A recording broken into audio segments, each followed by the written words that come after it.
Je disais, nous sommes à la deuxième journée. Après 56 ans. Quel est ce domaine-là que l'université a développé? Alors, Namoukousse, Makambo est un dialogue. Talaka na niveau enseignement primaire et secondaire. Nazako yeba kombo ya ministre na bisole zoiba na mike comme na yema beolia inengo traboto. Toyebi bien que classe bandaka na septembre. Et mususu na les 3 na les 4 mais mingi le kakaba les 10 c'était. Date wana yebana mais clôture ya classe zaka les 2 juillet. Bandeti awa siko ngamo ko mutanzolo bana na Bangkok 19. Date zaka ya les 2 juillet. Comment ba intellectuel na biso na dialogue bah, il y a que la constitution et lobby que le mandat du président de la République est renouvelable une seule fois. Alors, oyo minute ya likolo wana bango batangi na constitution oyo wapi batika kolukela batu makambo mboka oyo ezamboka ba chômeur awa na Kinshasa ba locataire bazali 90%. Les gens vous vivent comme des cobayes et des lapins du jour au jour. Batika o bakufina Beni esuka kaka wana. Nandambo bakufina Chimbulu nana Ituri nana Walikale po ngambo kuna nde batozo kufotozo ye basoki eza demo soki kindoki nzambe kaka au kateli kambwana. Alors awo forum tango ba osala ba conclusion nyoso tu boye bisa bandeko baza kuna te peuple lobby ke classe suka kana le 2 juillet awe pana biso mandat ezali renouvelable une seule fois. Alors on a koluka français il faut appeler cour constitutionnel docteur te papa wana ta mwana ya maternelle otuni lobitanga tangela français on dit quoi papa les mandats renouvelables une seule fois c'est que veut dire il n'y a même pas une seconde boti que le biso mindondo université bosunga bato yo batangite pour que l'université c'est une grâce ko le bona zama ele tenzambe moto sungio poto zana batu mususu bazaki na batu ya mbongo bazana mais batangi classe te soko moni otangi otomboni un universitaire c'est un chercheur c'est un créateur. Mais pas Nabiso, c'est l'inverse. Quand on termine l'université, on devient troublé plus que ceux qui sont au village. J'ai terminé. Je disais, nous sommes à la deuxième journée de notre en rouge ou aux garçons qui sont habillés presque en noir. Bien, merci. J'espère qu'aujourd'hui, ce matin, c'est vrai que Madame la pluie nous guette un peu, mais je pense que ça ira. Monsieur Massoudi, sous vos applaudissements, s'il vous plaît. Forum social congolais 4e édition, viva! Forum social congolais 4e édition, viva! Viva! Viva! Viva! Bien, merci pour votre présence. Malgré les conditions difficiles, malgré la pluie, nous sommes au rendez-vous. C'est la deuxième journée de la 4e édition du Forum social congolais. Sans plus tarder, je m'en vais vous présenter l'économie du programme de la deuxième journée du Forum social congolais. Il était prévu de 9h30 à 11h les mots de bienvenue. Donc vous êtes déjà les bienvenus. Et les mots d'orientation. Il est aussi prévu un mot des invités. Un de nos invités qui sera avec nous ici pourra présenter ce mot à l'intention de tous les participants à la 4e édition du Forum social congolais. Et après les mots des invités, on va directement passer par la présentation des réflexions.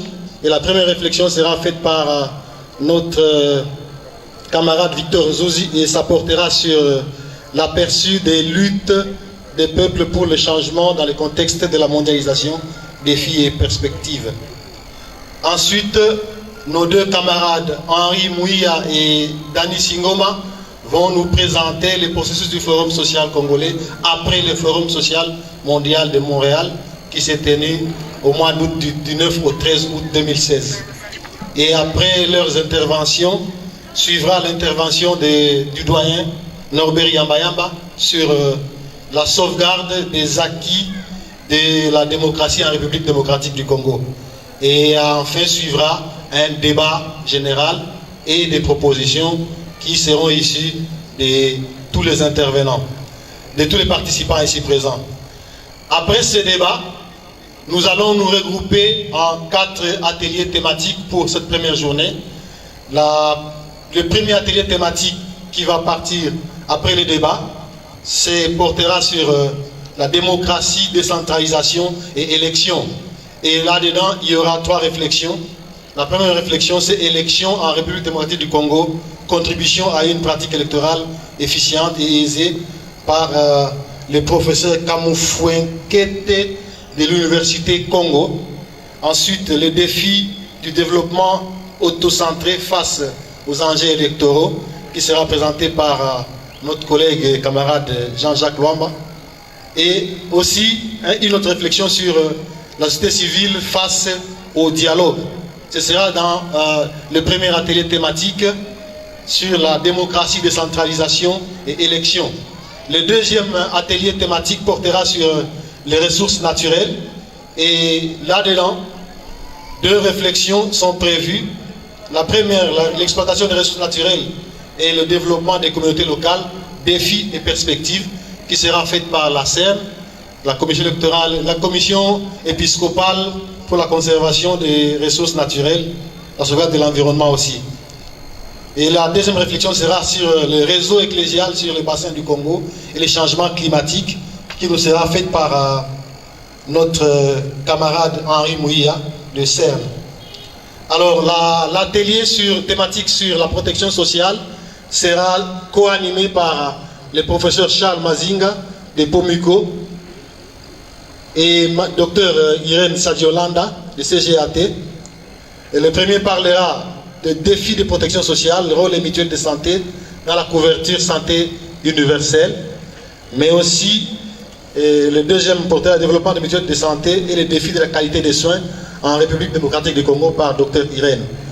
Bien, le 4e atelier thématique qui sera animé par les mouvements paysans et qui portera sur l'état des lieux de l'agriculture familiale en République démocratique du Congo nous sera offerte par CONAPAC.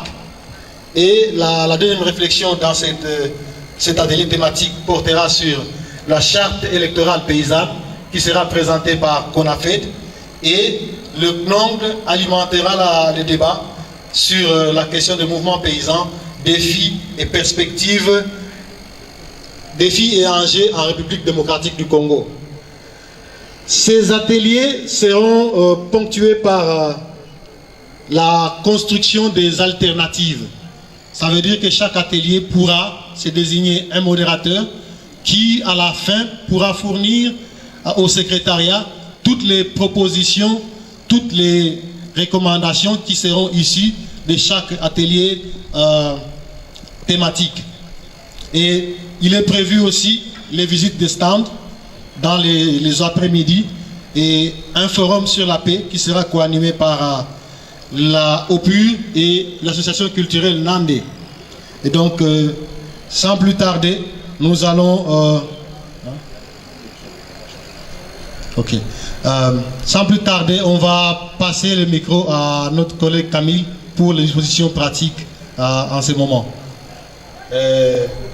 À l'ordre du jour. Aperçu des luttes des peuples pour le changement dans le contexte de la mondialisation.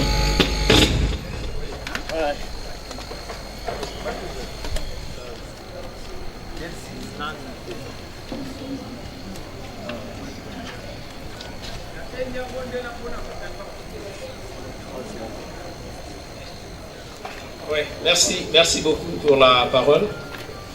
Mote Lisusu Bandeko.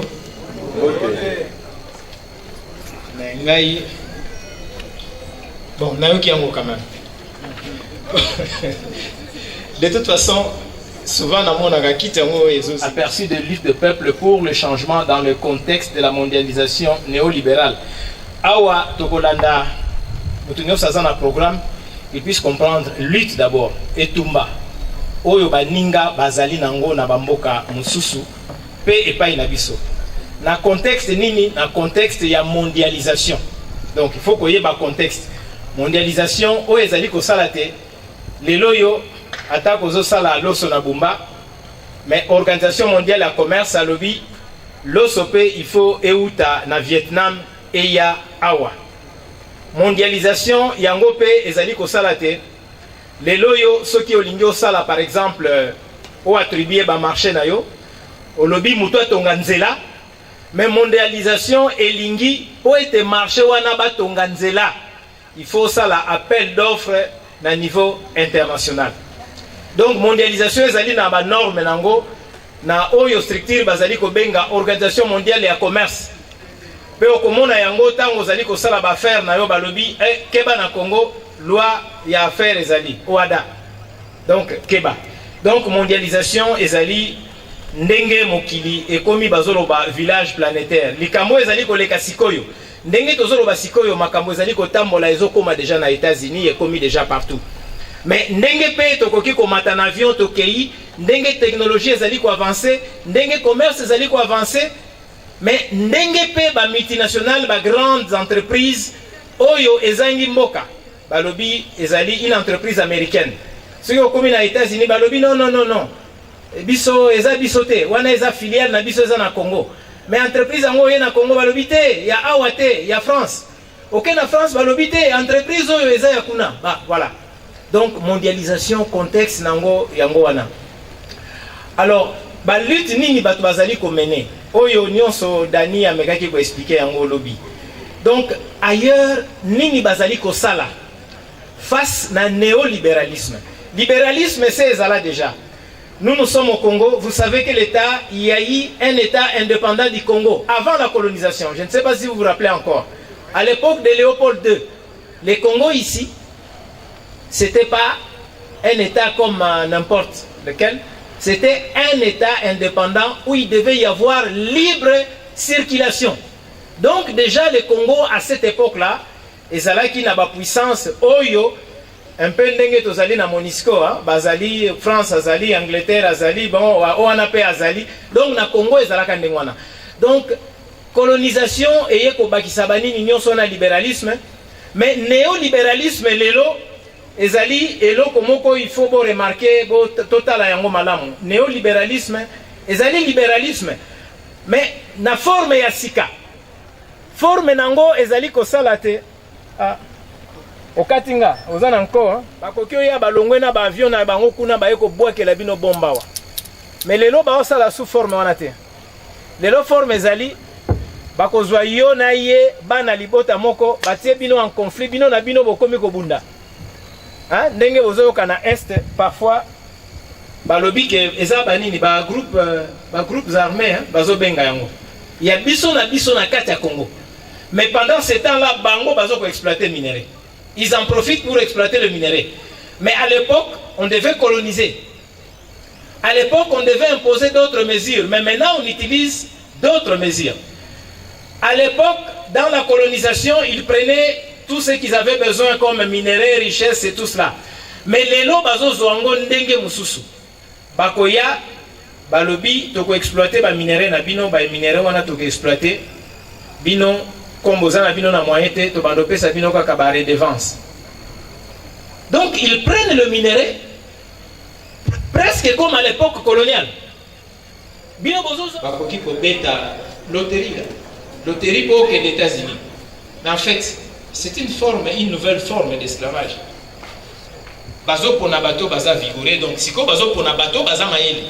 Bangonde bazo na loterie, bazo n'importe qui. Le président Sarkozy avait dit migration choisie. Ils partent avec. Donc voilà, exploitation, tozo vivre siko.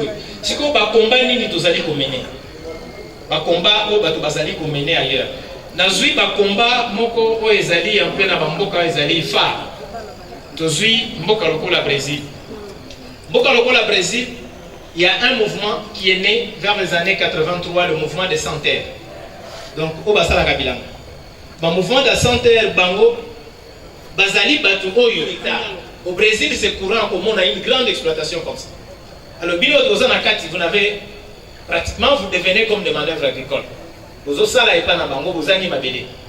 Donc, au Brésil, na balatifundi yawana, baiki comme on a été, ezali lokola bazaka na colonisation. Colonisation est si là, mais na Brésil ezali. Balobi biso il faut tous en mabélé. Et pour conduire na ba lutte na bango na bitumba na bango. Le gouvernement a reconnaître combat na bango ba sala o bazali ko benga réforme agraire, donc redistribution des terres ko kabola mabele na ba et même ko sala te suka nango to komana oyo bazali ko benga lelo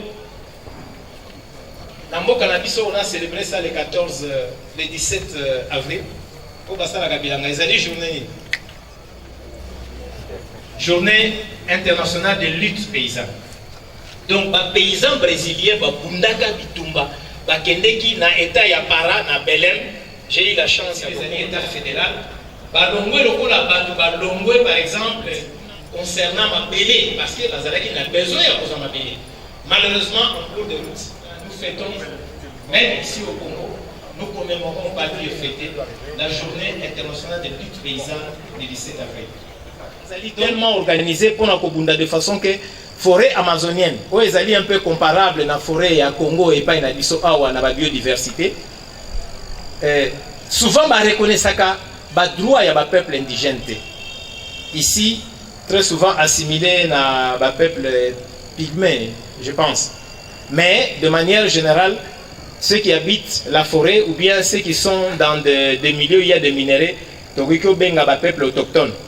Donc bango kuna babundaka mingi na makambo etani exploitation ya forêt parce que na forêt oyo bazali na pharmacie bazozwa makambo etali bakisi kuna pe bazoko exploiter pétrole et surtout bazali kokata bazamba po na kosala soja ezali te po ba brésilien balia soja ezali po bakenolesa bangombe na poto. La viande que vous avez ici, le poulet que vous avez ici, très souvent soja ezali kouta na Brésil. Et forêt wana aussi et profiter na ba intérêt na bango au lieu que bato mususu baya kozwango. Kaka na Brésil bazali pe ko bango balité makasi ko na makambo etali logement. Mais pas reconnaître ba droit ya bato bazali. La toilette na ndako mai ezate. Comment vous allez vivre? Ou mai il faut mélango, comment vous allez vivre? Vous êtes dans une ville, il n'y a pas d'électricité. Ça c'est quel genre de vie? Ça c'est pas la ville. Malheureusement, vous êtes acquis. Moi, je me demande si vous êtes en vie. Donc, lutte na bango, na makambo etali logement, na bango, basali ba association munene. Mais ba association wana ezali kaka bato yo bazangi logement testé. Si ba yeko comment une loi pour na reconnaître ba droit ya bato bazali ko fana na la vie, pe droit au logement. Donc, na lobi basangani na ba architecte, syndicat ba architecte, syndicat, biso za ba syndicaliste. O esalite va reconnaître le droit et la citadelle, puis pour cela une planification alternative. Puis l'État est pour reconnaître yango, puis pour tonga bandaku, gouvernement est pour tonga bandaku, pour na bateau yo bazangi bandaku. Donc grâce à la lutte na bango, pour tirer yango na mobeko, c'est une loi, et gouvernement est pour ça le projet de développement na makambo etali habitat. Mais malheureusement to kolobela mo na suka malheureusement, d'ailleurs basali projet wana peuple a dit ah nous avons gagné parce que nous avons une loi. Afandi naï. Tant qu'afandi, loi ezali, programme de développement ezali, pour la kotonga ba logements sociaux. Kuna ba oyo bazalaka te bazali na ba moyen. Je crois que na banda koyoka ki ba kotonga ba logements sociaux. Et tant vous allez pour mener lutte combat, s'il y a des acquis, faut le moyen pour préserver. Tant que vous allez mener combat, tu vas battre combat, tant que vous y a des agriculteurs, il y a des paysans. Est-ce qu'il y a des paysans? Il faut que tu aies une université. Est-ce que vous allez avoir des intellectuels, lobby, des chercheurs, des politique? Mais où va chercher, où va tikali na recherche, va professeur, où va tikali na université. Tout à l'heure là, va professeur Batangi Bango va intervenir. Va prof wana, est-ce que tu as kozala na bango pembeni de façon que tango tozali ko mener lutte na biso, auto présenter ba alternative. Bango batia mayele na bango que tango l'habitat de logement, vous allez vous documenter, vous communauté ville ya Rio, ezali na favela moko munene, cité moko ba pauvre munene, ezalaki wana. Balobi ba ko raser yango ko batonga cité olympique. Na ba jeux olympique eleki. Bango va s'organiser na banganga sala yango, il faut synergie d'efforts. Donc voilà l'importance il y a kozala na ba professeur à ba université awa, importance il y a kozala na ba syndicat awa. Alors rapidement pour na ko abiser tant na binoté tokoki koleka na mboka mosusu. Et c'est là où grâce na ba lutte wana tozali komona na Brésil parce que bazali ba mouvements sociaux bazali capable ya kopona bato bakoki kokende na parlement.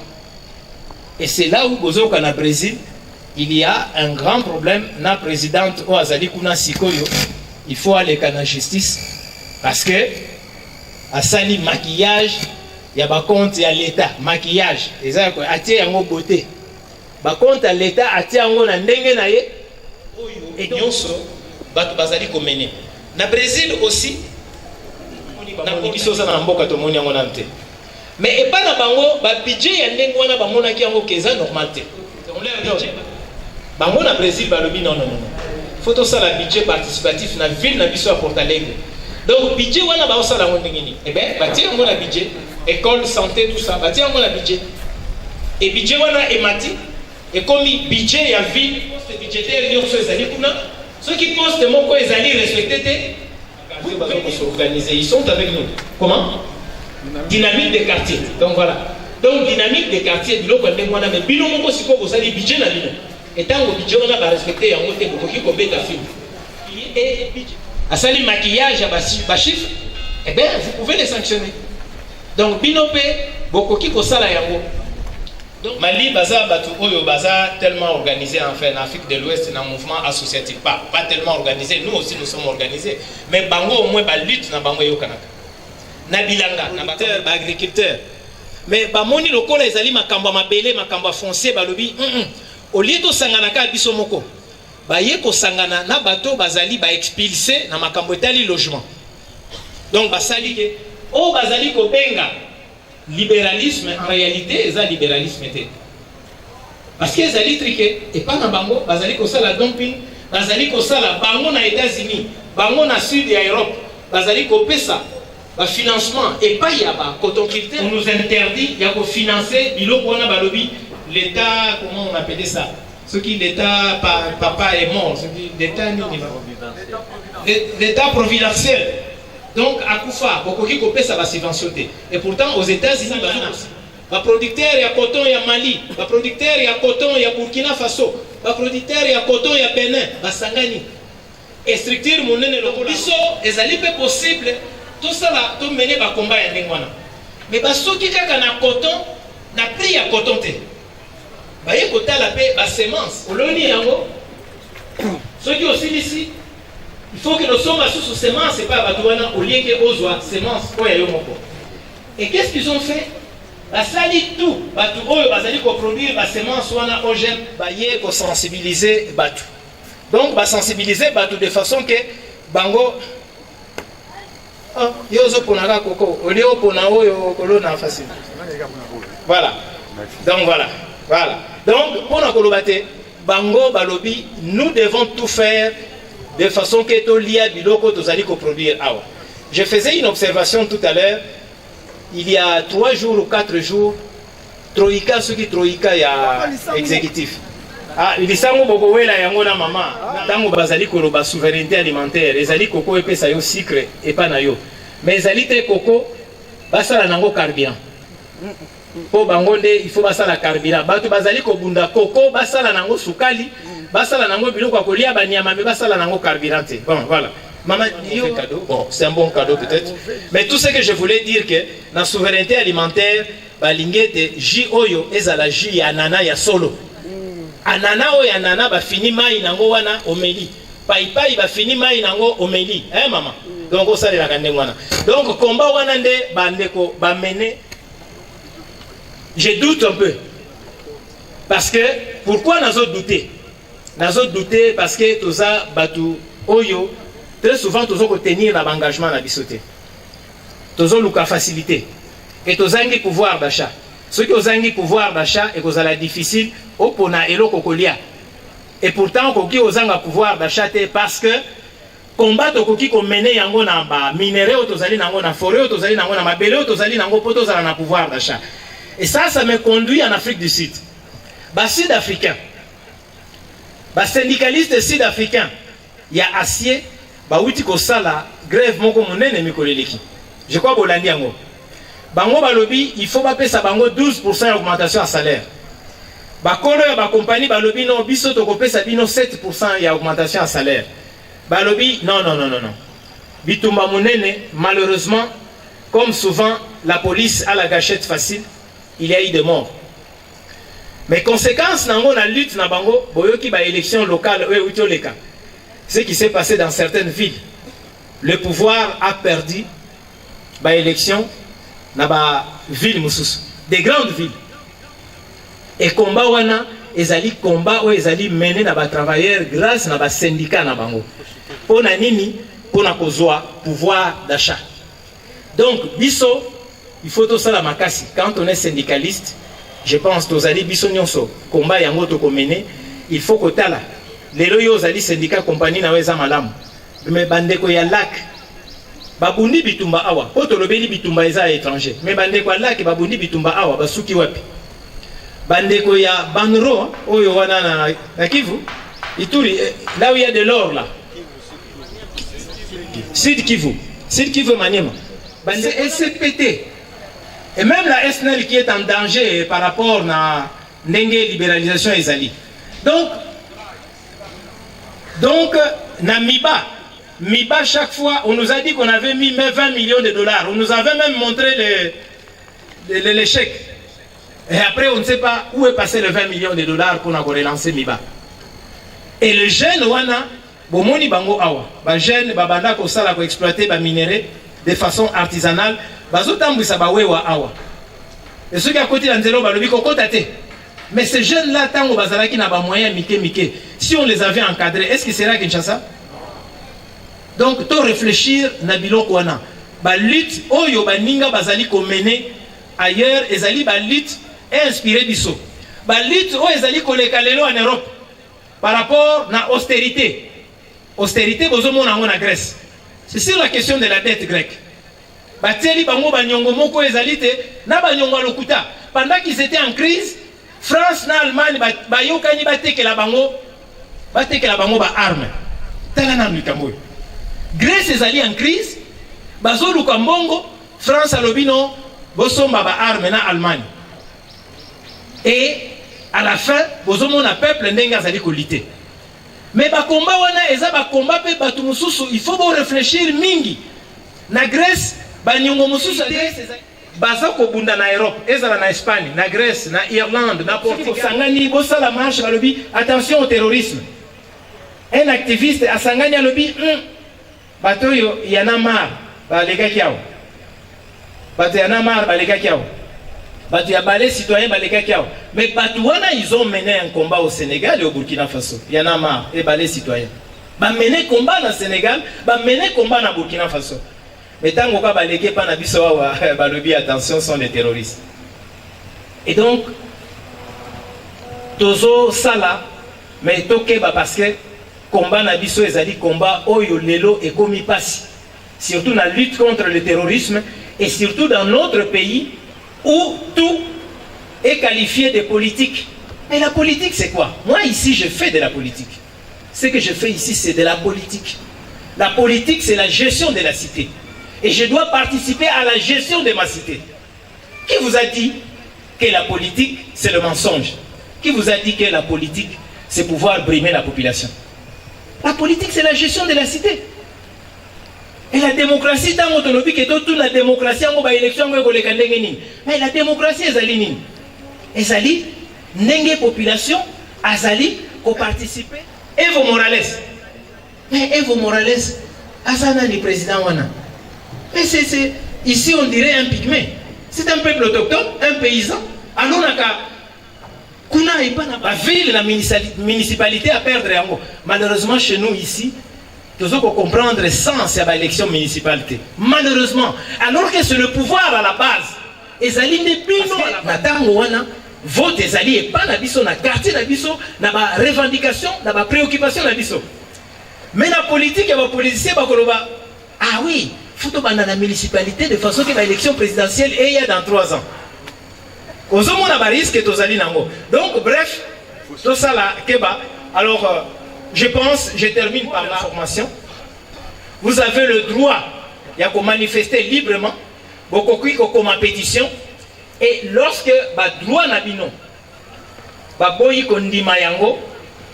la justice, les institutions ne s'arrêtent pas au pays. Vous avez la Commission africaine des droits de l'homme. Vous avez la Commission des Nations Unies des droits de l'homme. Lorsque vos droits sont bafoués, na niveau même des syndicalistes, des travailleurs. Il y a l'Organisation internationale du travail. Lorsque les droits n'abino ezali bafoué, eh bien, beaucoup qui saisir les institutions internationales. Mais avant d'arriver là, je pense que Tokoki Koyokana, ça c'est le vrai dialogue. Comment nous pouvons respecter nos lois? Comment nous pouvons respecter notre constitution? Comment peut régner dans ce pays une véritable justice, une véritable démocratie économique, politique, culturelle? Pas seulement la démocratie politique, mais il y a la paix économique, il y a la culturelle, il y a la sociale. Dans ces cas-là, Tokoki Kolobate, Tokomi. Mais si on ne fait pas de cela, notre cheval de bataille, moi je pense que nous sommes en train de perdre le temps. Et on parlera toujours de la démocratie, alors qu'en réalité, on ne peut pas parler de la démocratie quand il n'y a pas de justice.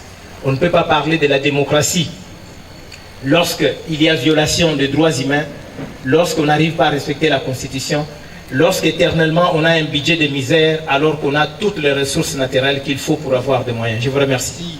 Économique, la vraie démocratie politique où les citoyens sont appelés à contribuer à la survie de leur communauté et de leur nation. Cela étant, je m'en vais inviter notre ami de tous les jours. Je ne sais pas si elle est là.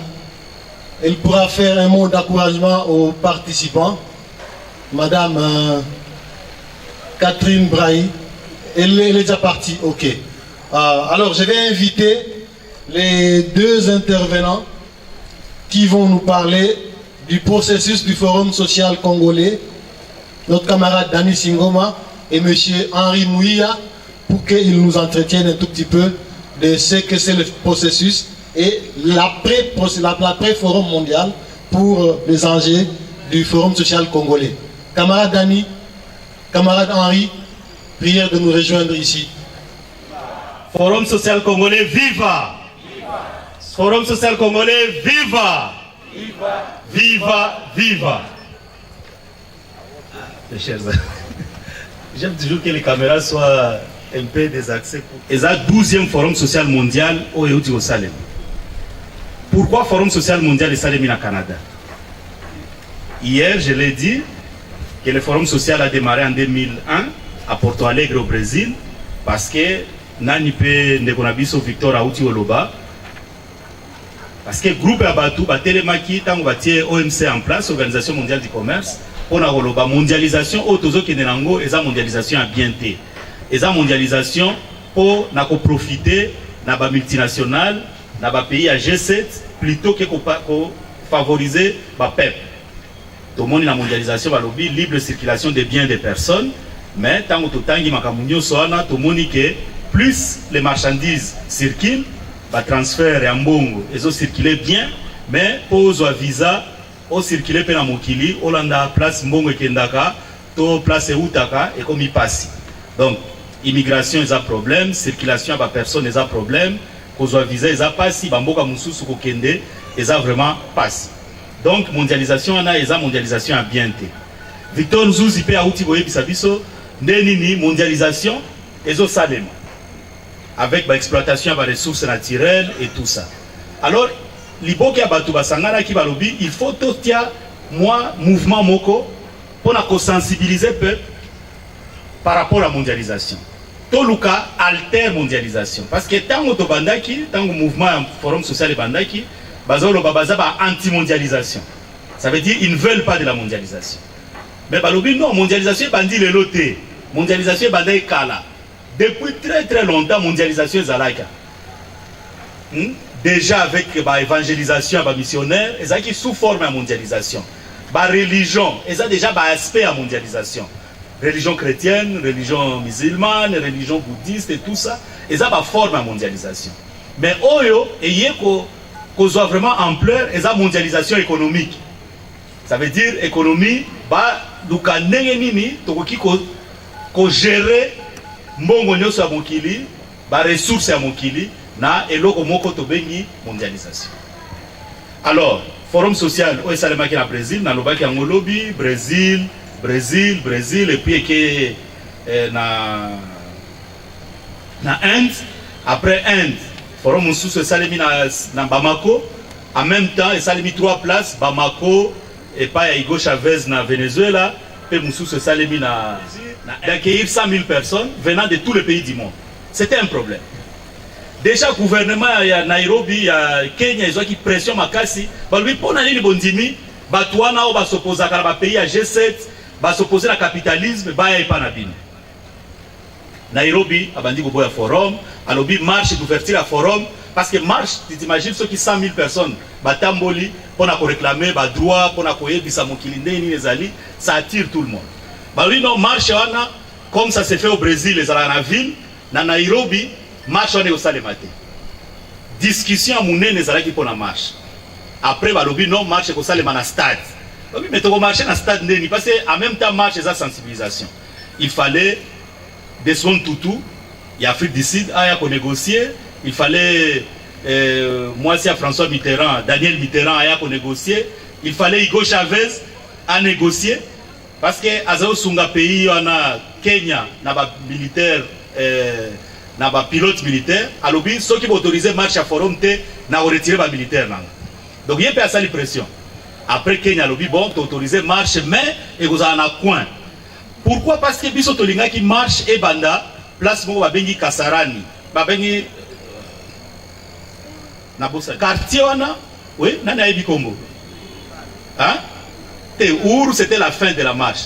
Mais le début de la marche, dans un quartier populaire, place Wana, parce que Nairobi, tout ça. Mais, Tolobi, Tokobanda marche, na Kiber. Après, tu t'imagines, 50 000 personnes vont se réunir à Kiber. Balobi, bon, Mboka Kobeba. Mais, marche, ça l'est mis bien, Bana Kiber, va continuer à marche, tout ça, il marche en outil, n'a pas que Our. Et puis, il y a qui défi, il y a mon et puis, le forum, ça l'est mis dans stade, na Bango, stade Jomo Kenyatta, ça s'est très bien passé. Wana, biso wa Congolais, autozaki na kati ya forum, on a organisé une réunion na biso à Mounene.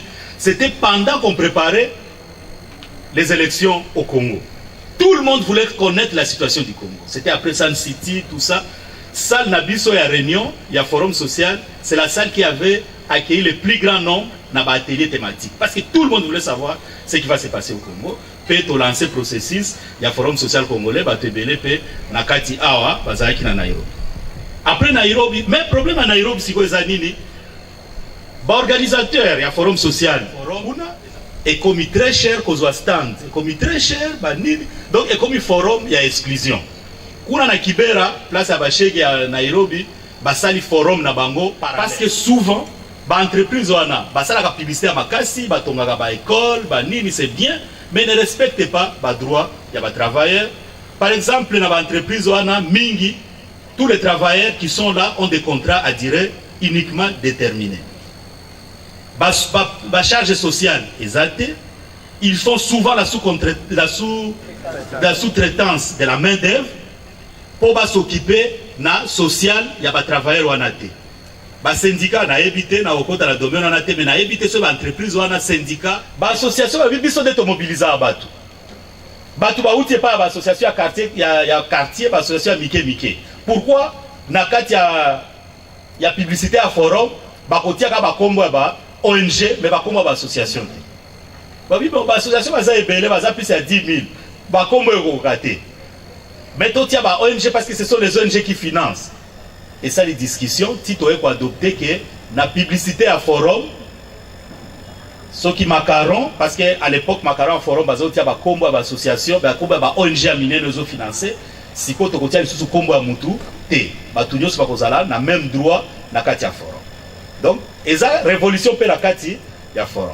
Après Nairobi, forum Moussoué Salemana, na Belém, et zongi na Brésil, mais na Mboka Babengi Belém, forum on a marqué mingi na problème à la forêt. Même malheureusement. Mais tu as parce que charte, il y a forum et pékisi. Mais tu as là, mouvement moko à part pour démontrer que tu es solidaire dans le peuple, au bazo boya dictat, il y a un pays impérialiste. Alors, le président de l'Amérique latine, nous avons appuyé le Forum social mondial. Hugo Chavez, Lula, Lula est le président, Lugo, Evo Morales, Bango Swakiti, na Krishner, il y a Argentine, il y a justice climatique, na justice à la forêt, mais pas économie verte imposée. wana eza débat mosusu bato bakota na salle ya makambo ebele. Mais forum ezalaki marqué mingi na problème ya mai. Namonaki bato balobi na kati ya bomoi wana mutu akoki lelo kosala te ameka kokela mutu eza likambo. Science s'est développée, mais est-ce que science wana ekoki kosalisa biso tozala na bomoi malamu? Balobeli mpe likambo ya mabele. Mabele, la terre. Mabele oyo tokonyata yango nazonyata. Mais balobi mabele eza na bomoi. Ata ezoloba te sikoyo, mais mabele eza na bomoi. Mabele tozowela. Batangi komba ba multinational awa. Bamsusu batangi kuna batu bazokufa pona nini?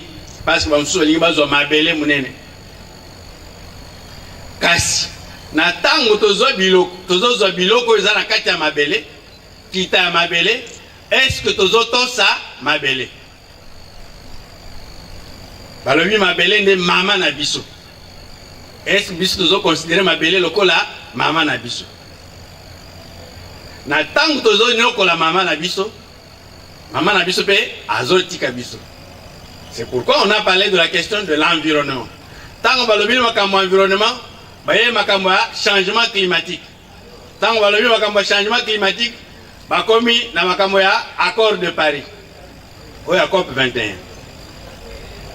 COP 21 balobi lokola mabele na biso ekomi moto. Ba musicien na biso za koyemba na poto malili Afrika moto. Mais siko moto eza susu na Afrika kaka te. Moto ekomi partout mabele mobimba. Parce que esika tozana océan o ezana ba glace ebele lokola mabele ekomi moto ba glace ekomi ko se fondre. Niveau ya mai pe ezako bakisama.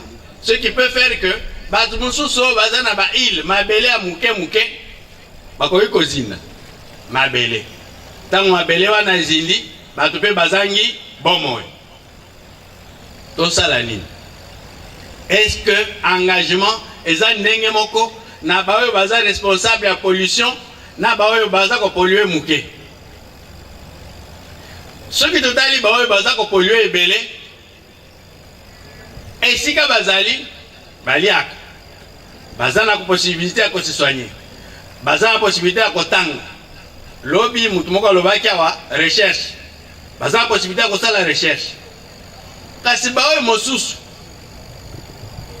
bazosala recherche mingi te, baza na mbongo mingi te, pauvreté ezali kuna. Kasi poto bongisa bomoi, poto diminuer moto wana, balobi tozana tina ya oyo babengi zamba, forêt. Ba forêt yango eza wapi? Eza na nord to eza na sud. Soki botali malamu, tozana bassin ya Amazonie, tozana bassin ya Congo. Batanga ki Brésil awa, batangi pe Congo awa. Est-ce que ba effort eza ko salema poto diminuer émission à gaz à effet de serre eza ndenge moko na baoyo bazana kita na baoyo bazana ngote. Balobi mais tokende Canada te otango nazala kuna les partis politiques ont la décision prennent la situation bozana ngo na ba entreprise na bino oyo eza ko sala ba dégâts et pas mosusu. Parce que pollution oyo tokoki koloba eza na ba entreprise entre autres, mais ba entreprise wana ekoza ko exploiter ba ressources naturelles. Kasi totali na lobaki liboso bomoi na lobi mabele likam mosusu na de la personne humaine. Na ba conférence onyo na monaki eza mosusu balobeli un salaire minimum $15. Balobi pe $15 eza muke. Awa soki totali balobi makamba mosala le train combien? $120. SMIC la biso eza combien? $1. Bon. Est-ce que ça va? Ce qui fait le réchauffement climatique, entre autres, c'est la course vers la croissance. Bon, alors, on croit, on augmente les moyens, on exploite la terre, finalement on chauffe la terre et les richesses sont accumulées dans une minorité et la grande majorité n'en a pas. Donc, il faut faire la décroissance. On a besoin de la gouvernance.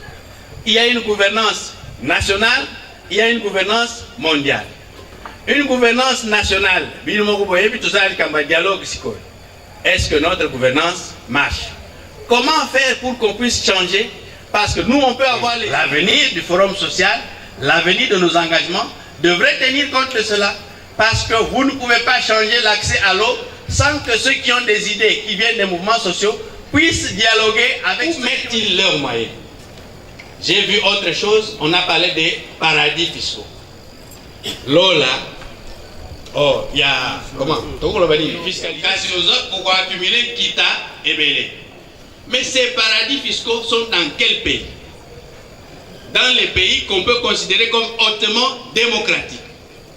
Finalement, ce sont ces pays qui entretiennent l'humanité globalisée au moto, à la moto, dans sa dignité, tant que ceux qui se disent démocrates entretiennent des zones de non-droit où l'argent peut circuler facilement et où l'argent peut financer les armes qui peuvent créer des guerres pour sécuriser l'exploitation des ressources naturelles.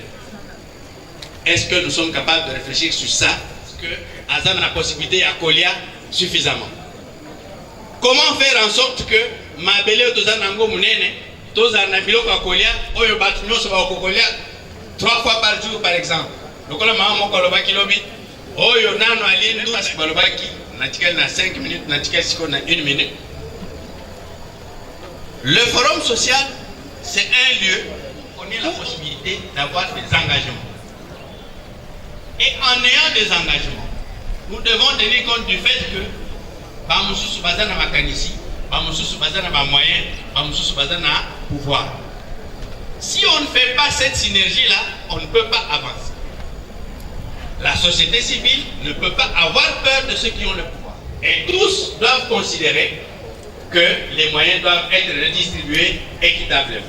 C'est pour cela que je souhaite que Tango Dolongo Awa, qu'on sorte avec des actions concrètes qui vont faire en sorte que les différents mouvements qui agissent en synergie, tout qu'on va faire passer par ceux au Sénégal, après la lutte, celui qui est passé au pouvoir, est-ce qu'il est loin de celui qui était là? Si vous avez... Quand nous faisons nos luttes, nous devons pas seulement voir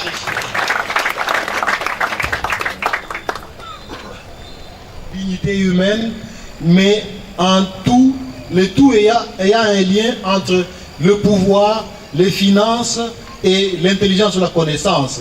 Et l'idéal, c'est que les acteurs de la société civile puissent, à un certain moment, savoir faire la différence et négocier avec ceux qui sont tenants du pouvoir en leur apportant des idées qui peuvent changer la terre, qui peuvent transformer la terre et apporter des réponses aux questions de survie. Monique et Sophie Boguer de l'ONG BD, nous ne pouvons pas taire aussi le passage de M.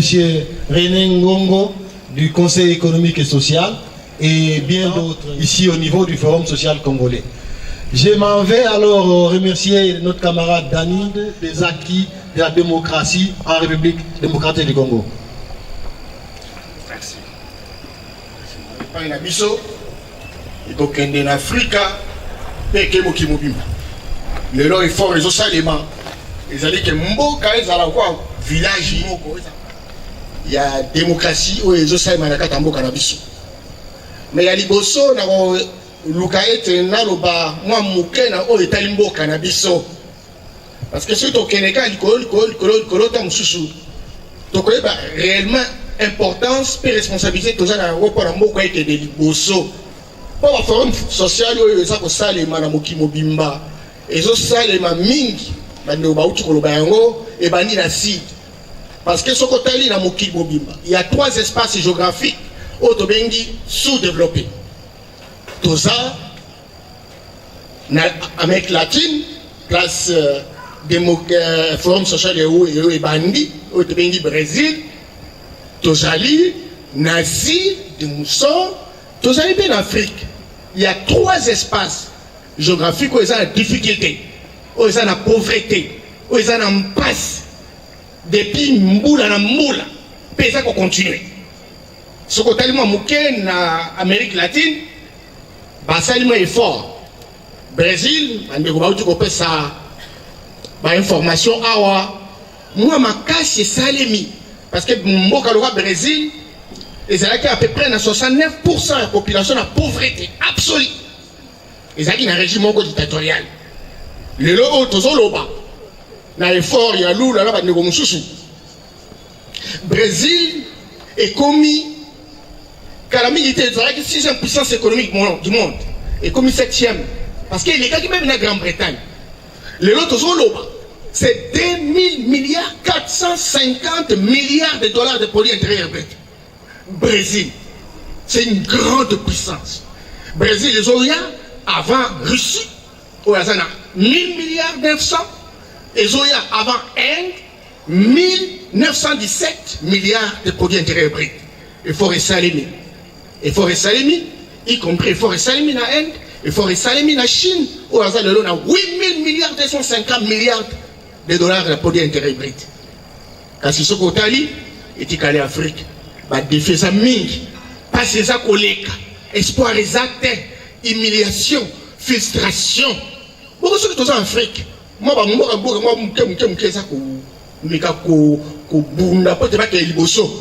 mais ce qu'on commet pas la biso, tu vas comprendre le paradoxe que tu as à côté. Ce qu'on t'a dit, moko ya biso. Nous avons appelé ça biso ma bonne, nous avons et là on dit tout ça il y a beaucoup. Parce que babino na uti kunde koyoka bandeko baso babino makambo etali ya forêt. Tant on appelle si description makambo esalimi na ba forêt sociale wana. Forêt en Amazonie 820 millions d'hectares. Forêt na bassin du Congo. Tout à peu près na 235 millions d'hectares de forêt. Mais ce qui a 235 millions, nous avons 145 millions. C'est vrai qu'il y a des petites discussions autour des chiffres, ça c'est évident. Mais le Congo, c'est une grande nation, c'est une méga biodiversité. Parce que 145 millions d'hectares. Le Oyo, personne n'ignore que nous avons à peu près un potentiel de 500 millions de mètres cubes de bois. Nous avons la capacité de produire 6 à 10 millions de mètres cubes de bois. Nous ne dépassons pas aujourd'hui 500 000 mètres cubes de bois. Et ce qu'on a dit par exemple, na port d'Anvers, ce qu'on a dit, ils ont acquis ça, et comme à Bas-Congo, ils ont acquis Bruxelles, na Anvers, na port d'Anvers. Grim Mimoko, nous avons un banzeto à miner, Grim Moko, ils ont combien? Et ça, 10 000 euros, ça vous fait dans les 12 à 14 000 dollars. Mais ce côté, par exemple, dans le budget de Bisso, dans le cas de Manzete Wana, tu as 0,7, tu as 1%. Il est fort possible que des efforts aient été. Mais moi, j'ai travaillé avec beaucoup de sociétés forestières. Dans limité que ma camarade changement est côté à ma casse. Mais au moins, nous avons appelé ça sur ma baya. Dans la bande de noir. Na komi na kotamba indombe na kutu wa société monsieur za kusala opérationnel bakati 1900 grammes de wenge oyebi te wenge eza bois noir et botaka à peu près après 60 ans nde okatanga wenge mais na 1900 grammes bapesika 90 000 francs congolais na mboka wana bazu oh wenge moko lokona uti koloba ezana 12 à 14 000 dollars na port d'Anvers. J'ai dit port d'Anvers. Ce qu'on salit au Longoli on a port. Pour que nous côté mususu na mokili pour noter kango, et ça plus cher que ça. Mais ça va passer plus mais tout ça j'en ai au comment côté.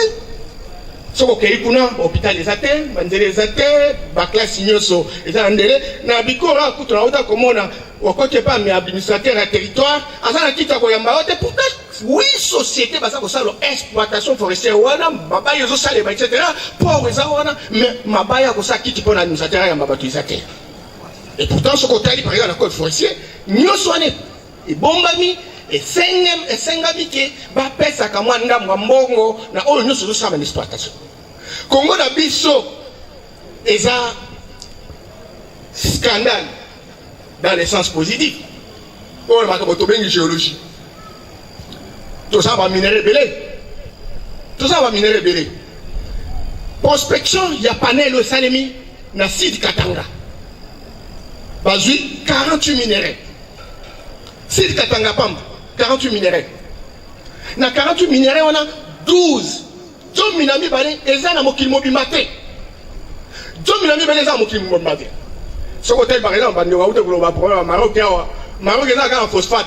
Mais Maroc est un pays d'Europe. C'est un pays très avancé. Phosphate, tout est informatisé. La base a besoin de tout mais au Salman à Est. Mais tout ça, il y a 80%, il y a réserve, il y a coltan. Colombo tantalité, oh là là, électronique, téléphone, etc. Bi et où tu n'es pas na biso. Parce que nous avons 80%, tout ça suivi na Australie, tout ça suivi na Brésil. Ça, c'est nous, les richesses. Nous avons une série, moi, autant que tous les étudiants, 18 diamants à Xangan, les garçons qui ont une carrière, ils sont comme on voit, mais vous Canada. Mais tout ça, la diamant de joaillerie, tout ça, on appelle la diamant industriel. Mais tout ça est l'autre côté. Tout ça est l'autre côté. Mais ça peut être un pays foncièrement puissant sur le plan agricole. Mais tout ça puissant. Parce que nous avons 80 à 120 millions d'hectares de terres arabes. Mabele, Yamalam, Kenen à Sahel, le oiseau les la coupe. Et ça a zéro. Ce qu'on continue à 4, 1 mètre. Moyen colonisateur. Mais puis ce qu'on fait, grain de pamba, il y a un moment bimi. Mais tout ça, moyen on y atteint. Lorsque les gens qui ont boumé, ils ont rassuré. Ma mise sur le soit ma piste. Et Bélé, Bélé, ma femme, il y a pas de baébi. Mise au cas Thompson, Balé la monnaie, monnaie la l'air, en monnaie. Bah, sabo, oh, tu regardes, venir à Biloka. Ma coche, n'a pas allé à Kango. Qui n'est pas place à Kango, mais à la porte, au commun, à Bisoka. Mais et ça dit combien de temps? Et ça dit combien de temps pour Biloka à Kango? Ce sera mes frères. Et donc, nous avons la capacité d'élever 40 millions de gros bétail. Bangombe. Parce que nous avons une superbe végétation qui permet que Oloni, moi, vous savez, forte, Bangombe, Bazolia, sans problème. Nous sommes une puissance halieutique. Tout ça, moi, Moussala, dans le Négo américain, Belé, enquête, Salim, il a 4 fleuves. Ce qu'on a Ngombe, Babi, siège, chute libre, mission, Bazokoufana Bombaka. Et nous avons 1500 espèces de poissons. Nous sommes suivis par le bassin d'Amazonie à 413. 1500, 413. Bandeko. Bon, Thompson. Thompson, dans les années 60, 70, 80. Tout va aller à Thompson.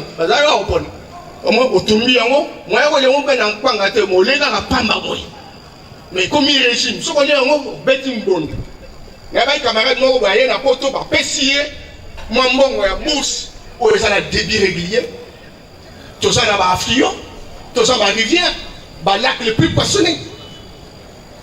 Et Bélé. Mais il faut avoir ça pour ça, les bâtiments. Tout ça, il y a un problème métallique, il y a. Par exemple, dans la Virunga, au monde, toutes sortes de nyama, mindele bazoya, bazo pesa mbongo chaque jour, mais ce côté là, budget, ils l'ont mobilisé. Alors tout ça là. Donc, nous sommes aussi une puissance humaine. Nous avons un taux de natalité de 3,6%.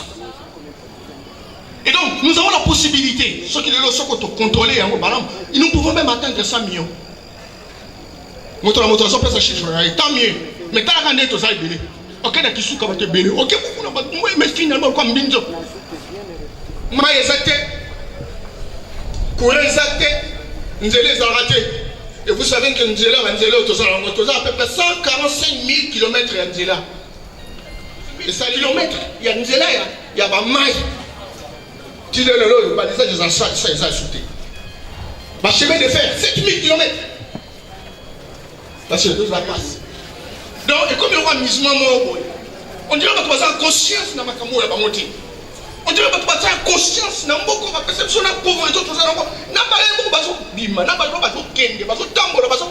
Même nous, là qui veste dans 4 pièces, nous devons avoir en considération le thé. Nous devons respecter le thé. Parce que les gens comprennent difficilement pourquoi bateau et bazar c'est belé, puis bazar la pauvreté et la collègue. Pourquoi tout ça? C'est le système qui a géré la République, fondamentalement dictatorial. Et banni la colonie. C'est la seule chose qui est maïta, c'est maïta.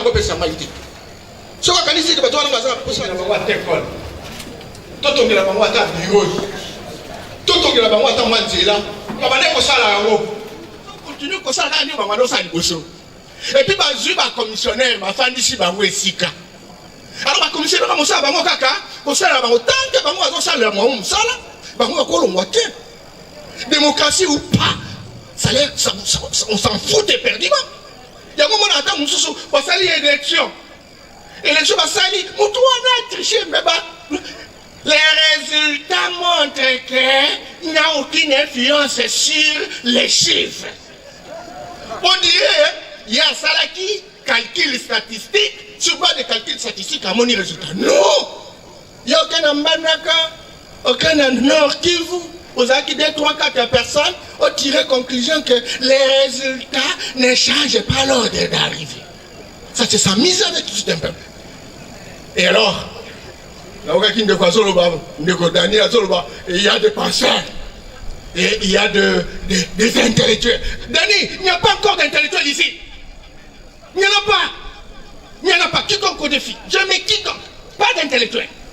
Tout ça va perroquet, tout ça va répétiteur, non répondu, on parle bien français. Non. Même l'imagination, il faut tout un grand débat. L'imagination qui nous permet de quitter les logiciels ici pour aller vers ici. Il n'y en a pas. Il n'y en a pas. Et c'est un défi. Il ne faudrait pas que les gens soient auréolés d'un président en se disant je suis intellectuel. Non. On est instruit, mais on n'est pas intellectuel. Un intellectuel, c'est quelqu'un qui permet de décoller, de faire marcher son pays vers une direction donnée. Mais nous avons des perroquets qui sont auréolés d'un président. Écoutez, moi aussi, je suis perroquet, ça c'est évident. Mais je dis qu'en fait, c'est un défi. C'est un défi pour nous. Nous devons décoller. Nous devons décoller. Et donc, il a manqué la démocratie. Alors, la démocratie signifie quoi? Parce que mon sujet, c'est quels sont les acquis? La démocratie signifie que le quoi la toza la kati yamboka, to créer entreprise, to créer société. Oyaye na part naïe. Oyaye na part naïe. Oyaye na part naïe. Tolobi, moko na moko sa na part naïe. To mekana kozwa, to pona, bande ko mususu ba ko gérer ba patrimoine wana. Alors, Tolobi, il y a un directeur général, il y a un directeur général adjoint, il y a un secrétaire général, il y a un trésorier, il y a un comptable. Biso baton bakolo biloko, oto pesi bango, mosala. Donc comme batani mosala, pesanga yata mukete, pesanga ite, toujours kouvata umela na yo pesanga. C'est comme ça que nous avons vécu des années et des années et qu'on va continuer à vivre cette situation qui ne changera pas tant qu'on n'aura pas changé. Et c'est là justement que je demande au forum. J'ai beaucoup aimé qu'il y ait des interrogations pertinentes par rapport à la pertinence, n'est-ce pas, des forums. Et permettre Bisso, Tomituna, nous faisons quoi? Nous allons où? Qu'est-ce que nous devons faire? C'est cela des questions qui nous permettent véritablement de démarrer. Et donc, vous êtes actionnaire, et puis bon, vous devenez un mendiant vis-à-vis de celui que vous avez donné à la gestion quotidienne. C'est regrettable. Et donc, il y a quand même des acquis. Dans aucun de mon cicaté, tant que tu as la condom au bout. Déjà, en 1990, tu as acquis démocratie. Parce que ça arrive votre démocratie. Démocratie, ça qu'on s'est constaté. Et ça qu'on s'est appliqué. Mais au moins, dans Mikanda, va changer qui. Constitution change qui n'attend Gowana. Balobi non, tu as pluralisme politique. Parce que tu as un parti moko État. Les gens, tu as un parti ébélé. Ils attendent à Kondo, ils attendent à Lolo. parti ezali plus de 400. Tout ça constitution c'est quand bâti à accord, la démocratie mais étier bâti bayokani, c'est un consensus autour des gestions qu'on appelle les autorités politico-administratives. Mais aujourd'hui, il y a une donne qui s'ajoute, la société civile, qu'on appelle généralement les acteurs non étatiques. Toutes les décisions, il se crée deux notions importantes. La notion de la démocratie représentative, où tous ont voté par député, tous ont voté par président, tous ont voté par belé, association, elle va créer parce qu'elle a la responsabilité d'aller dans la carte de la société. Mais la société, il y a des problèmes d'intérêt individuel, il y a aussi des problèmes d'intérêt commun. Et donc, quand on a un problème d'intérêt commun, tout le monde s'en a la vie, se passe. Et donc, on ne fait pas attention si on ne gère pas véritablement ces choses-là. Alors maintenant, qu'est-ce que dit la population? C'est justement se réunir comme ça et leur dire, voilà ce que nous pensons. Encore qu'il faut avoir des génies qui ont la main. Lorsque vous regardez le général de Gaulle, vous regardez Mitterrand, vous regardez Chirac pour son premier mandat, 7 ans. Lionel Jospin arrive, il dit, il faut une révolution, il faut des changements. Il remet à 5 ans. Et regardez la France, mes frères. Si c'était nous, on vous donne la France, vous allez croire qu'il n'y a pas de problème. Et vous allez commencer à danser, à prendre de l'argent. Mais regardez chez nous. Non, écoutez. Tout est problème, tout est problème. Et vous dites non, la France a 5 ans pour être une bonne démocratie, nous aussi c'est 5 ans. La Cour de la France et nos intellectuels, la France c'est 5 ans. Attention mes amis, cette intelligence, je termine, cette intelligence qui n'est pas intelligible, nous a beaucoup freiné sincèrement. Ça nous a beaucoup freiné. C'est pourquoi je vous invite, forum social, interrogeons-nous. Je sais que vous êtes en train d'applaudir. Je sais que même la société civile aujourd'hui, et je termine mon cher ami, société civile, qui est une donne nouvelle, additionnelle, supplémentaire, une plus-value dans l'action et dans la performance institutionnelle. Mais qu'est-ce que fait la société civile? Il faut aller en Kimbaseke. Mais 1 400 000 habitants. Où sont les associations de Kimbaseke? Qu'est-ce qu'ils font? Pose la question s'ils connaissent même les budgets de Kimbaseke. Ils connaissent même pas les budgets. Ils connaissent même pas comment on a géré le budget. Pose la question, quel est le programme de la ville de Kinshasa? Quels sont les axes prioritaires? On ne connaît pas. Pose la question, comment on a exécuté le programme de 2016 du gouvernement? Où est-ce qu'on en est? Parce qu'il y a des techniques pour savoir, à la joute d'aujourd'hui, nous savons combien d'argent a été utilisé. Rien. Alors maintenant, là, nous sommes des moutons. Alors maintenant, tout le monde attend le moment venu, lorsqu'il y a dialogue, lorsqu'il y a partage, société civile avec une farde de chemise, pour être là, au moment où nous avons des défis, pour résoudre rien. C'est pourquoi nous autres, nous on refuse. Et Dieu lui-même seul annexera sa grâce. Merci beaucoup.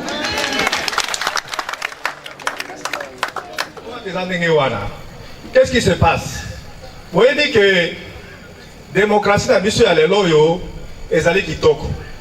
Biloko makamyo soto lobiawa déjà basi ba sacré dans 2010 tomangai komekango nani na commune ya Barumbu nini budget participatif toujours formation et sili mi gouverneur ni bourgmestre à l'époque en 2010 a lancé budget participatif.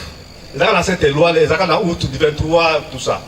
Bon, je crois que nous avons besoin de budget participatif, déjà. Bon, qu'est-ce qui s'est passé? Dans le moment où on a beaucoup de sabino, on a rétrocession, même bon, il y a marché, et puis si c'est 1 million, 1 million, ça il va calculer, 1 milliard, et ça quoi 1 million de dollars. Bino boke de ce qu'on a quartier, ça va projet, chaque quartier et ça les projet investissement combien dans le quartier. Et là comme côté, tout ça va marche, dini kukota la ni na commune nani babea nani oyo azaka budget na commune na soki comment nani wala hein voilà. Donc, na ngai mundir mutakinaka na kena coach kuna ngai bodi l'exemple sona no tout le monde a dit, normalement, budget, la commune, budget, il y a combien?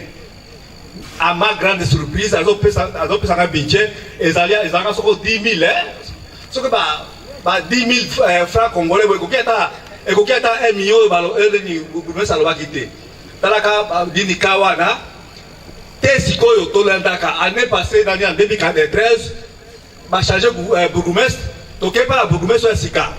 Mais bourgmestre, année 2014, Tolingi, on a associé biso la population, na un budget, tout ça ni besoin de la population. Jusqu'à présent, alors, nous avons dit droit la biso et comme le là, ils ont bafoué. Et dans la biso de Salamet, binon de Sikoyo, bateau pour cadrer biso. Donc, la population, ça va, mais moyen pour l'État est mon collègue à prendre au sérieux. Je crois dès qu'on a passé un mois comme ça, ma caméra sur Baroubaïa, et autres les manangos déjà dans ma quartier, mais réponse de l'État est beaucoup à l'égalité. Aborder sujet où ils ont coupé ce pongité, les lots 56 ans, pendant tous les panda, il y a une démocratie.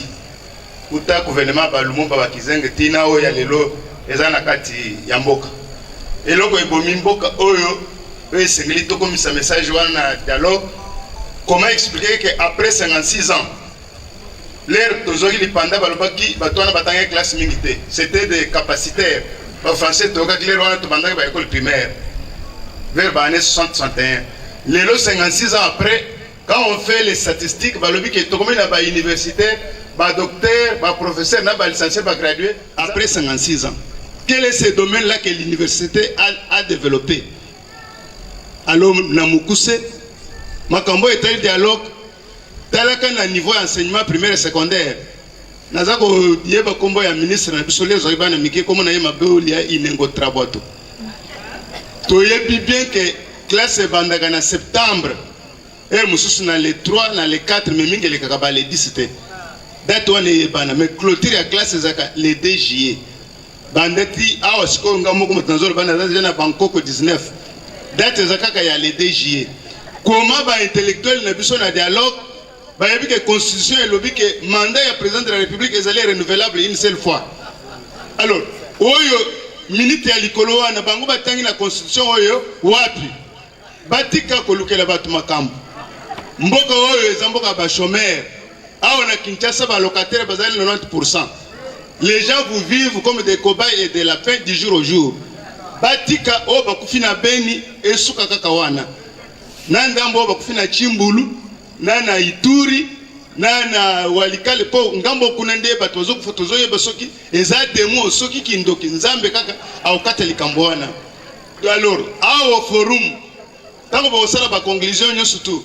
Boye bisa bandeko baza kunete peuple lobby ke classe suka kana le 2 juillet.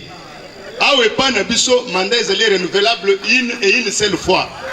Alors, on a français, il faut appeler cour constitutionnel, docteur, papa. On a maternelle, au français, on dit quoi? Papa, les mandats renouvelables une seule fois. C'est qu'il n'y a même pas une seconde. Université,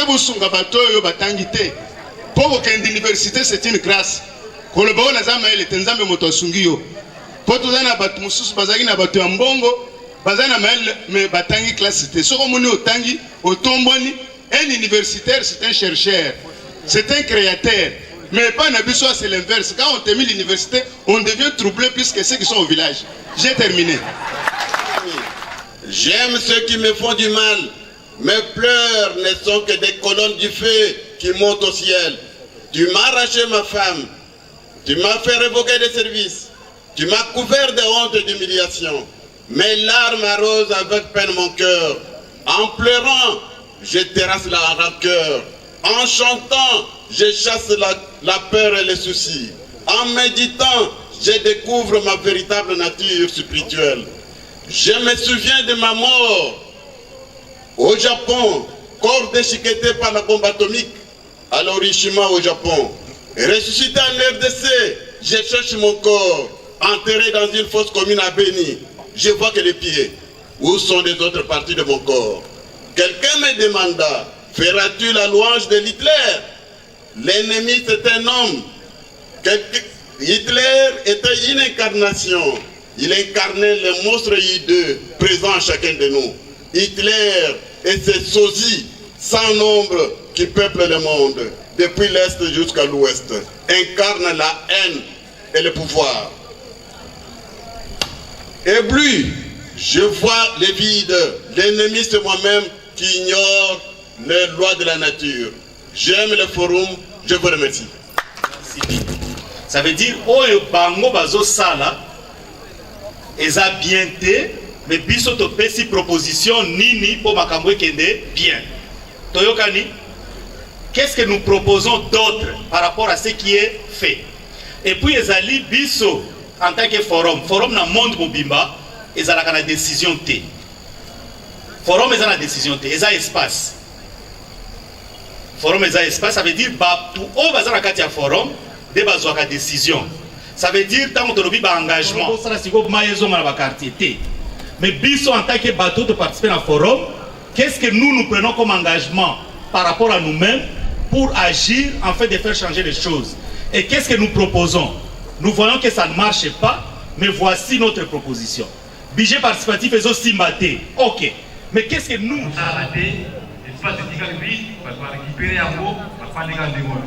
C'est pour cela je profite de l'occasion forum pour la oui à la sécurité alimentaire. Non, assurer la sécurité des marchés par le lotissement du périmètre maraîcher des sites précités, par l'obtention des ça, ce sont des nous remercions tous ceux qui sont intervenus ici, ils ont beaucoup édifié.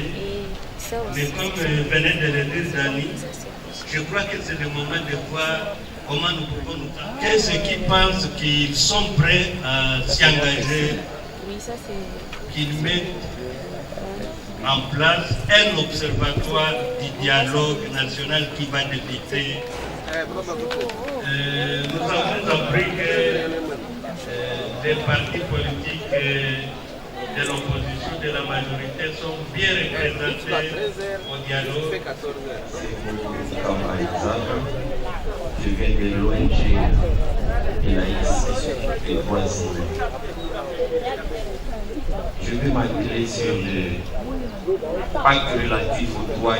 Kasi pour nous défendre le Koana pour une bonne amélioration, il y a conditions de vie humaine. Nazolo Balisusu Natina Etali Peni.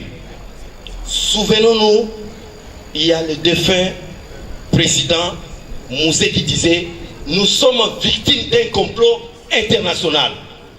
Il y a des tirets de ficelles qui sont là. Peni, si nous prenons Ouacha, Uchuru, Walikale, que sais-je encore? L'ancienne époque, 1964, mes aînés sont là, c'était unique à l'époque. Et nous voyons les années 2000, c'est Monique. Et maintenant, ils changent les Kazakhs pour dire Monisco. Et ce sont les mêmes choses qui continuent. Nous disons non, non, non aux impérialistes. C'est à cause de nos minéraux, comme mon frère l'a dit, Victor Zouzi Panzou, ils sont là pour tirer ficelle, pensant que cette zone-là, nous allons lâcher ça pour leurs intérêts. J'ai dit et je vous remercie. La démocratie, premièrement, dans cette analyse, tant que Nambo Kanabiso, justice à Malonga et égalité, démocratie peut Malonga et Gotika le Rosalate. Parce que justice Nabiso Nakati Ambo Katomoni Ango, il y a deux poids de mesures. Yango Tolindo recommandé Nabino Batwasali Forum social pour le Congo. Nous avons proposé à ce que justice Nabiso Nakati Ambo Kaïs la justice immanente et humaniste. Tant justice immanente et humaniste, côté Nakati Amboka, je pense démocratie peut Nakati Amboka Isalanini et pour marcher bien. Le long na goza na problème na autorité mokoboy. Ou bien une grande personnalité Nakati Amboka. Tant qu'un azali simple citoyen, na commis devant la justice. Bazo jugé ngana ye azane étiquette na ye oyo ya kibokonzi. Or justice est gros à la bongoté. Tant que j'ai un problème avec qui que soit ou bien une autorité, pour juger le cas là, moutou normal sans étiquette naie, il y a pouvoir au hasard en place. Tant que tous soit justice ouana, vraiment to marché te démocratie pe namboka et outi ko zalate. Voilà intervention ngap sur sauvegarde abaki démocratique, fallait justice immanente et humaniste. Merci. Qu'appelle-t-on une théorie sans pratique? Ou bien qu'appelle-t-on un arbre qui ne produit pas de fruits? Ou bien au monde? Nous ne voulons plus la théorie sans pratique en RD Congo. Toyoki awa M. Norbert alobi mpona ba onzamba pesa biso na RD Congo. Sikoyo agriculture ezali abandonnée. Il n'y a que des vieilles femmes et des vieux hommes qui font l'agriculture. Allez voir dans les centres maraîchers, dans les milieux ruraux. Alors c'est pourquoi nous voulons que Bakondina biso, Bapesa biso, la possibilité, on peut récupérer les jeunes délaissés qui n'ont pas eu les possibilités de suivre les cours normaux au fin de leur apprendre l'agriculture comme ce qu'a fait l'association J à l'époque et l'IMICA. Ils formaient les jeunes agriculteurs. Ces jeunes n'iront pas solliciter l'emploi en ville après avoir terminé les études, s'il vous plaît. À part ceux qui vont rentrer dans leur village d'origine, pratiquer l'agriculture moderne, ou ceux qu'ils ont pris à l'école et partout dans les centres de formation, les autres seront installés dans des colonies paysannes, puisque la terre est presque abandonnée. Alors, Batouane to kopese 30 hectares de terre par exemple. Batongeli ndak moko ya 5 mètres sur 3, bapese matériel, bapese semence. Fiamba bele wana na vallée. Est-ce que l'agriculture ko matatene RD Congo? Bandu bande ko natika ko wana ko. Parler d'une femme stérile. La stérilité ekoki kozala epai ya mutu. Nzambe asali mutu, asali pe nzete oyo ekobota te. Et je pense que ceux qui ont l'ingozwa modèle ou la stérilité, l'oba un homme stérile alors. Pourquoi seulement c'est une femme stérile? Et pourquoi quand c'est une femme qui est stérile, moi si ceux qui ont beau tagaté vous posez problème. Donc genre il y a débat wana na forum social et simbagate et faut payer tous à na kati pe ya mabota na biso ceux qui tozali na moi si o ya botité to mona yango ke to koki pe kozala na mwana mobali pe oyo pe nzambe parfois apesi mabota te. Voilà, je voulais cette précision là. Vraiment excusez-moi mais il faut to sala eloko wana parce que ça eza na norme ya forum na biso. Café fort combien? Café fort 1500.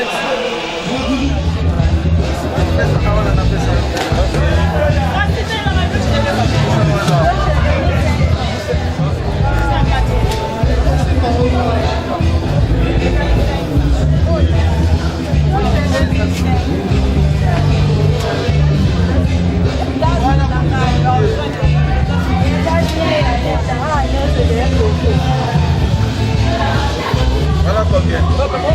Voilà pour la rhumatisme.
Et nous voulons aussi qu'on puisse terminer les élections pour ne pas embrouiller. On ne peut pas parler de l'autonomisation, même de l'homme, même de la femme, sans un travail décent. Ça veut dire que c'est demain que nous allons intervenir. Venez, les syndicats vont intervenir. Là, nous faisons juste une exposition et expliquer aux gens, il y a nos dépliants qui vont arriver pour que vous puissiez prendre. Merci. Nous sommes ici, mutuelle de santé. Nous avons aussi l'atelier, c'est peut-être... Ça, c'est les hôpitaux avec lesquels nous avons contractualisé.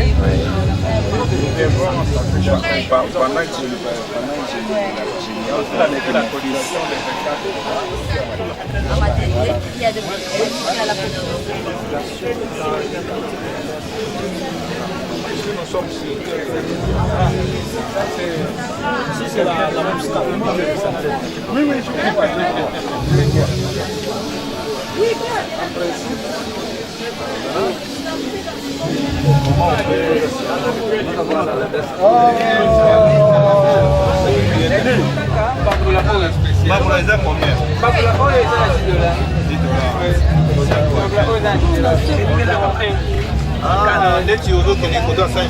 Voilà. Ouais, là où il y a la police. D'accord. Olivier, c'est toi là? Ouais, c'est moi. Ça qui vaut $15. Ça qui est au ça il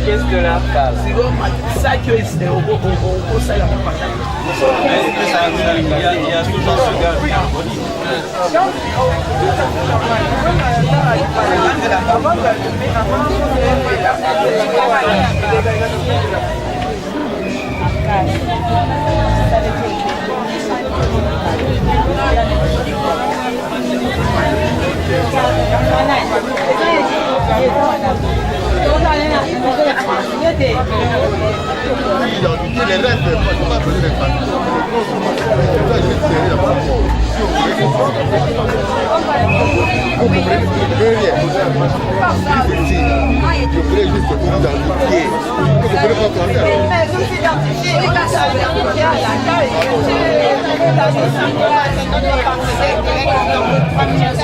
Pardon?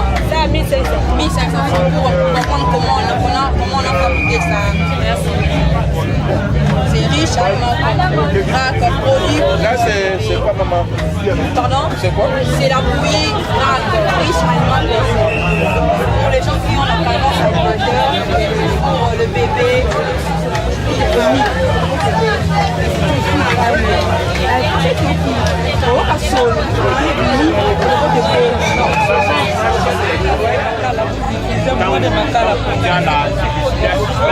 Ça, c'est notre position. La ndenge recommandé par moi, on soit dans la gouvernement, pas le droit, pas respecter l'accord dans le besoin. Ça, c'est le communiqué de presse. Oui, ils allaient, campagne d'arrivée en n'est pas une poubelle.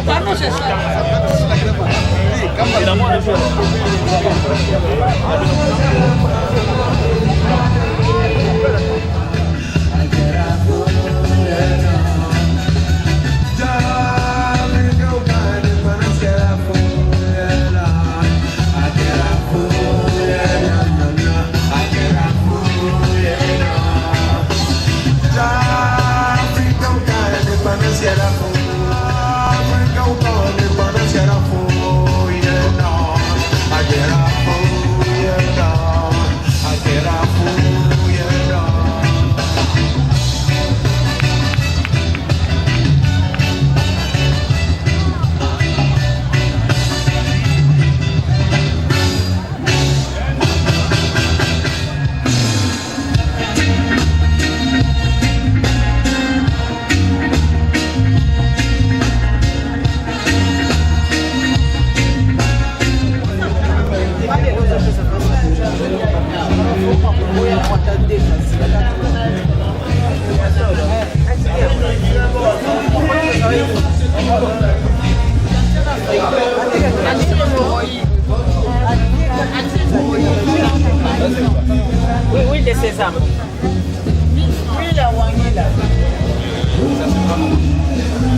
Association culturelle Nande esika bakie bafoto ya bato babomaki na Beni bazolo baboye nyina note akoki koleka wana ati apesi yatiri na ye mpona koloba toliki biso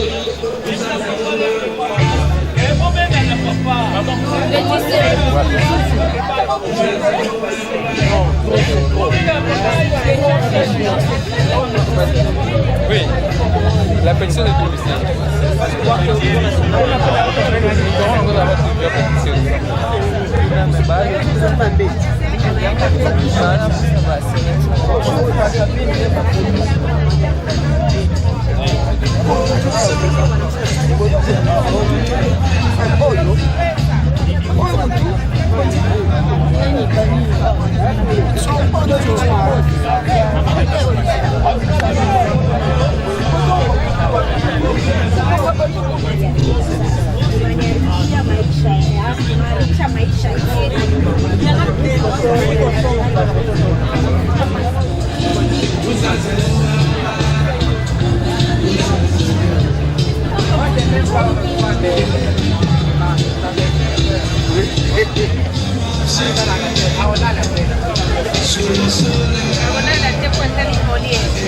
La image,